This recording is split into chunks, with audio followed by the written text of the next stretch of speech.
Yeah, hey now, and good morning, PASW staff, clients, and friends joining us. Welcome to Thursday's class. Gosh, we made it through another great week, and we had a lot of fun looking at Brahms, a big, great German composer, and then Duke Ellington.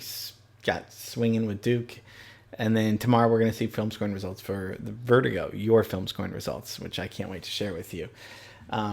As you imagined, I'm homesick. We were in Vienna yesterday and flying around, and that was all well and good. But come on, please, let's get home. Let's get home to the place that you love, I love, John loves, Lloyd loves, our hometown, Los Angeles. Today we're going to be looking at the beautiful Griffith Park Observatory. Hooray for Hollywood! That's gooey ballyhooly Hollywood, where any office boy or young mechanic can be a panic with just a good-looking pan.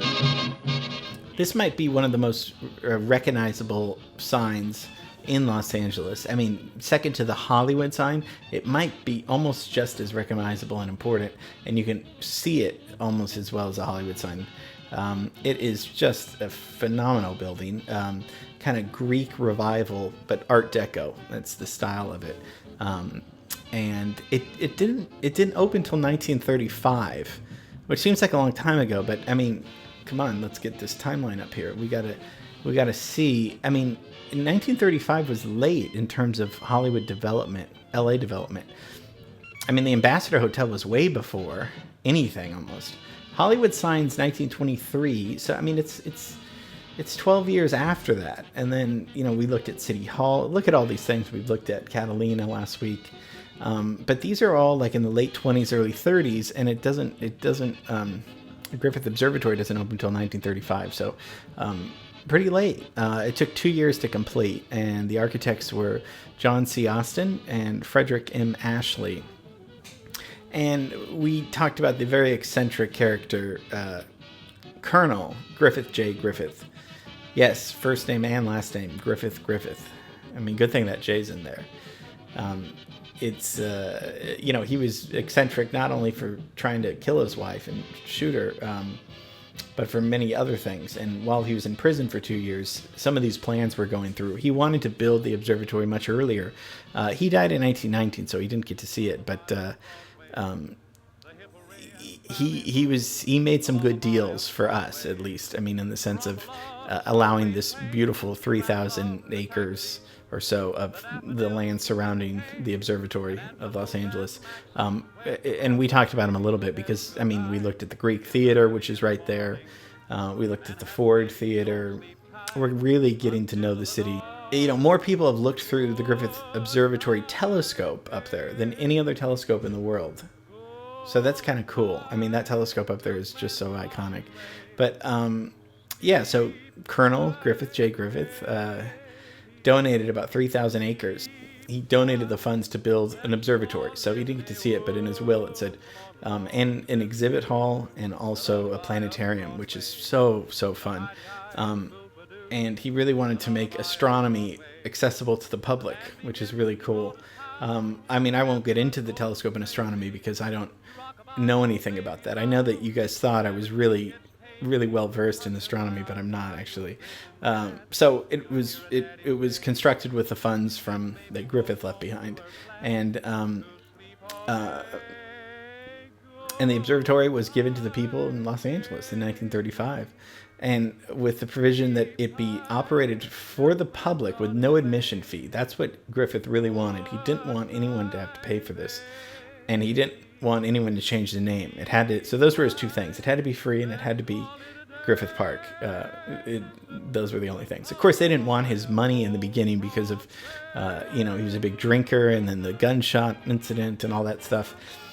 And he wanted to get rid of it because he didn't want to pay taxes on it. But then, after he died, they were like, okay, fine, we'll take your money. So it was one of the first institutions here in the United States dedicated to public science, and possessed the third planetarium in the U.S. So it was kind of ahead of its time for there. So that the planetarium features, I mean, such a cool. If you've never been in the theater, you sit back and look up and you see these world-class scientific, it's educational, programming kind of videos, and it's a really amazing experience. And they tell you about, the history of the universe and astronomy. So, I mean, since it opened in 1935, millions of visitors have looked through that 12-inch, so it's the Zeiss refracting telescope. And that's right on the rooftop on the building's east end. That's usually for nighttime viewing, but it's open for the general public. I don't think I've looked through it. I mean, maybe I did, but I didn't know what I was looking at. But, I mean, the telescope targets the planets, the moon, and all the other brightest places in the Milky Way. And the LA Times reported that on the opening of the gala in 1935, the crowd gasped as stars began to appear in the heavens. Then the sun arose and swung across on its orbit, followed later by the moon, with all the stars and planets completing their circuit of the heavens. So that was a quote from the LA Times when the night that it opened. It must have been so exciting for the people of LA to go up there and to, you do feel close to heaven, or a little bit, closer, because, you're on this hill, and it really is one of the best views of the city of LA. You can see everything you can see the ocean, you can see downtown.